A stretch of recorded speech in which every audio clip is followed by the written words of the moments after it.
Hey, Biz Bees. Today we are back with another chapter in our My Weird School series, Book 10, Mr. Docker is Off His Rocker by Dan Gutman. But before we get into our chapter of the day, we are going to get into the riddle of the day. The riddle of the day is Bobby's mother has 3 children, Snap, Crackle, and I'll tell it to you again. Bobby's mother has 3 children, Snap, Crackle, and I will give you the answer to our riddle at the end of our chapter. So let's pop open the book and fly through this adventure together. All right. So before we read, our first chapter was about science and how they had a new teacher, Mr. Docker, and it was just expressing AJ's hatred for Andrea. So let's get into chapter 2, the power of the potato. We walked 1,100,000 miles to the science room. Michael, who never ties his shoes, was the line leader. Science is for nerds, I said. Science is fun, said Andrea, who thinks everything about school is fun. The science room is probably the weirdest room in the history of the world. In the corner, there was a skeleton wearing a top hat. There was a cage with white mice running around it. There were strange machines, microscopes, computers, plants, and other stuff all over the place. This place is freaky weird, Ryan said. Where's Mr. Docker? Andrea asked. I don't know, said Miss Daisy, who doesn't know anything. We were looking at all the junk when the door banged open and an old guy came in. He was standing on one of those rolling things that looks like an old-time lawnmower. He was wearing a helmet, goggles, and one of those Dr. Lab coats. What a nerd. Hi, everybody, he said. I'm Mr. Docker. Then he smashed into the chalkboard and fell off his rolling thing. We all ran over to pick him up off the floor. Are you okay? We all asked. Never better. Mr. Docker took off his helmet and goggles. He had crazy gray hair that went off in all directions. It looked like he hadn't combed it in years. If my hair looked like that, my mother wouldn't let me out of the house. Hey, I've seen that guy before, Ryan whispered. He lives down the street from me. Mr. Docker reached into his lab coat and pulled out a potato. He took a bite out of it. Sorry, I'm late, Mr. Docker said. I had to harvest my tubers. Huh? I didn't know what he was talking about. Tubers are potatoes, Andrea said. I looked it up in the dictionary once. Very good, Mr. Docker said. Welcome to science. I'm going to take you on a scientific journey.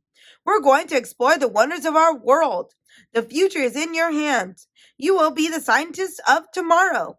Not me, I said. I'm going to be a football player. But we can all be scientists, Mr. Docker said. All you have to do is look around and ask, why? Why does the earth spin? Why do dogs wag their tails? Can anybody think of another science why question? Why do we have to learn science? I asked. Andrea looked at me and rolled her eyes. That's a good question, Mr. Docker said. I stuck out my tongue at Andrea. Nah, nah, nah, boo, boo on her. We have to learn science because science is all around us, Mr. Docker said. When you bounce a ball, you're learning the science of physics. When you look at a flower, you're learning the science of botany. When you pick your nose, you're learning the science of biology. You're also getting the boogers out, I added. Ryan said he was a scientist because he went on the internet and found out how to make a stink bomb. We're all scientists, Mr. Docker said. And kids make great scientists because you're naturally curious. I love it when kids ask why questions. Does anyone have another why question? Why can't we go to recess? I asked. Science is more fun than recess, Mr. Docker said as he took something out of his desk drawer. Hey, let me show you something. I brought this from my laboratory at home.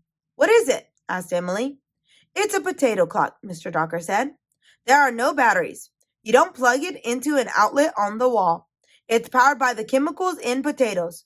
Watch this. He took 2 potatoes out of his desk and put them in the clock.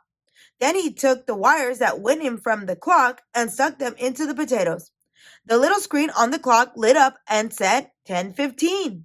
It works, we all shouted. Wow, that's cool. I love potatoes, said Mr. Docker. Then he let out this cackling laugh just like scientists do in the movies. That's a sure Sign that somebody is crazy.